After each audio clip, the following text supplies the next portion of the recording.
Time once again for my exclusive weekly conversation with Speaker Charles McCall. Mr. Speaker, hello again. Scott, good morning. Good to be with you again. I saw news stories this week in which there were a lot of TV cameras around, and so I understand that a lot of people are just now getting into the education debate because most Oklahomans get their news from Facebook and television. That's where it comes from. And so as it starts to expand, people might not have a who are just coming into the conversation, which will be the vast majority of Oklahomans who get their news from those two sources, may have a little may not know a whole lot about the background of this story, but real quickly, the House passed a big package, sent it to the Senate. It was amended. There are some discussions now about how it goes forward. Did I accurately sum it all up there? And Yeah, now we're into the last 7 weeks to make a budget. A lot of the focus has been on the division between the House and the Senate, and that's where the media is focusing right now on some of the more personal aspects of it. But let me get around that if I could. You've done an op ed directly to the people of Oklahoma, the Senate and the House both doing press releases. Right now, what are you trying to tell the public by going out, beyond the media bubble into the public with these op eds to newspapers around the state? Help us understand starting today what you're trying to accomplish and to agree with the Senate on in getting this education reform package moving forward. Scott. First of all, I mean, the engagement and the education that we're trying to engage the public on these education plans have to do with a lot of communication that we get from outside the building in terms of misunderstanding of the plans. People confused what's the House plan, what's the Senate plan, what the difference is between the two, and we are going to continue to answer those questions and make sure the public knows that it's the House. The House plan is the only plan where every parent, every student, every teacher, and every school district in the state of Oklahoma wins. The Senate plan cannot accomplish those things with it. But and uh, we're going to continue to tell people why that's important. We'll talk about the dynamics of school funding and where the challenges are in the policy.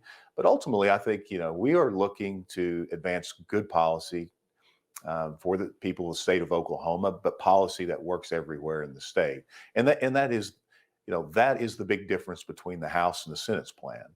We can back up all of our plan and what we assert on the plan with data, with actual runs from the State Department of Education, and actual numbers on how it's going to affect every school district, how many teachers are going to receive a pay raise with the House's plan, which is all of them in the state, versus the Senate plan that doesn't catch every teacher up, and with the cap on the tax credit, not every family wins in the state. When it comes to students, the House's plan specifically talks about how those students are going to benefit from the dollars that we're putting in on both sides of the equation. And so that's really where the messaging is. I think the people uh, throughout the state of Oklahoma need to understand what the plans are, because the House found a way for the rural parts of the state as well as suburban and urban Oklahoma to all win with the House's package, as well as every person in the state of Oklahoma. And to us, that's what great policy is all about. Now, this is telling on myself, but I've been watching developments at the Capitol for parts of 6 decades. The first one out there is a Cub report in the late 70s.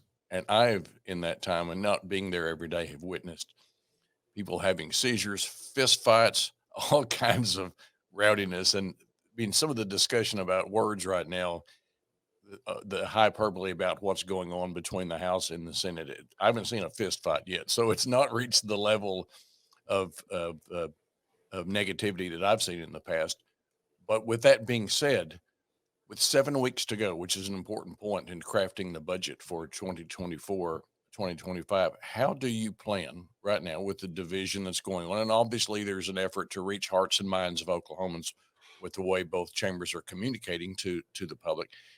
How do you plan in the next 7 weeks to sit down, reason together with all the parties involved, the Senate and the House, to get the education reform package moving forward? Well, Scott, I think, first and foremost, you're not going to see me as the Speaker of the House call anybody in the Senate out by name. You're not going to hear me call anybody uh, a liar or any derogatory remark. You're not going to hear that from our members as well. We're going to remain uh, calm, cool, and collected. We're pursuing the policy. This isn't about ego for the House. This is about the people of the state of Oklahoma, and the Senate's going to have to work within their body to find that type of environment and culture and ready to move forward the best policy. And we've already the governor, myself, our chamber, we're there. We're ready to move forward. We've always said that. I could have retaliated after my legislation was amended by the Senate when I asked them not to. Um, but me asking them not to amend the bill was not to say we're not going to negotiate with you or we don't care what you have to say. It's just merely about the balance and the delicacy of this legislation. Policy that works well in all parts of the state is something that we all should pursue. And that's what the House has pursued. We have a very strong plan. It's not easy to come up with. It takes a lot of work. And so we're going to continue to work forward. We're going to remain professional. We are not going to make any statements that we cannot back up with facts and data. And we believe at the end of the day that the plan that we have proposed is the best plan by far and on its own merits. And we hope the Senate will come around and look at it objectively. But I think we're going to keep pitching. We're going to keep moving forward. That's what the people of the state of Oklahoma expect from the House of Representatives, quite honestly, from their government. And the House is going to do its part to move forward. We're going to get as long as the House's framework is worked with, we can adjust the recipe within that framework. But I believe we will get a great education policy at the end. But that's up to the Senate. They could say no to everything. The House is saying yes, but within the House framework, because that's the framework where every school, every teacher, every parent, and every student can win. In other words, the breathless stories aside, you're going to get a deal done. Well, we are not going to sell out any of those four pillars. We're going to demand that those are met. But as long as every student, every parent, every teacher, and every school in the state win with an education plan, we can talk about how that must be accomplished. But we're willing to have the discussion on alternatives on how to make sure on a total package. But all four of those things have to be the outcome. Final question. There is, as I mentioned, 7 weeks to go in terms of getting a budget put together as committee work. There are still a lot of things going on that the public may not understand is still happening. It's not gridlock out there and getting work done for the people. Is that a good assessment? That is a correct assessment. Listen, it's great leadership doesn't divide people. The best leadership in the state seeks to bring everybody together, bring everybody down the same road together. That's what we'll continue. That's what we've done in the House. That's what we will continue to do in the House as long as I'm the Speaker. Mr. Speaker, I know you're busy. Thanks for your time today. Thank you so much, Scott.